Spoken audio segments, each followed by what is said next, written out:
మీకు డబ్బులు ఇవ్వడానికి, మీకు రిజర్వేషన్ ఇప్పించడానికి కాదు అంబేద్కర్ చేసింది. మీకు అట్లాంటిది ఏమైనా ఆలోచన ఉంటే ఫస్ట్ బంద్ పెట్టుకోరు.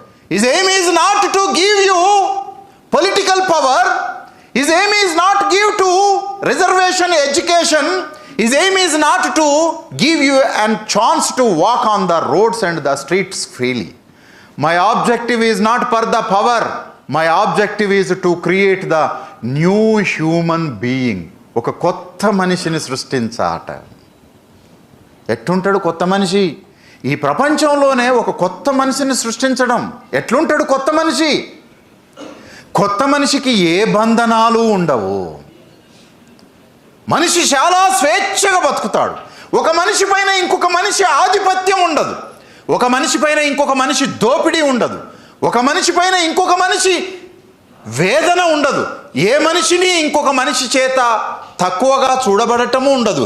ఏ మనిషి ఇంకో మనిషిని హేట్రేట్ చేయటం ఉండదు. ఒక మనిషి ఇంకొక మనిషిని హింసించేటటువంటి లోకము కాలము ఉండదు. కరప్షనే తీసుకోండి, పేదరికమే తీసుకోండి, ప్రాస్టిట్యూషనే తీసుకోండి, మారల్సే తీసుకోండి, ఎథిక్సే తీసుకోండి, లీగాలిటీ తీసుకోండి, జ్యుడిషియరీ సిస్టమ్ తీసుకోండి, ఎకానమీ తీసుకోండి, అగ్రికల్చర్ తీసుకోండి, ఇరిగేషన్ తీసుకోండి, ఎలక్ట్రిసిటీ తీసుకోండి. మీ మనిషి జీవితం లోపల ఎన్ని విషయాలు ఉంటాయో నువ్వు ఏ విషయాన్ని తీసుకున్నా ఆ అన్నింటినీ సమూలంగా మార్చేసేటటువంటి ఒక ఆలోచన ధారని ఆయన సృష్టించండు.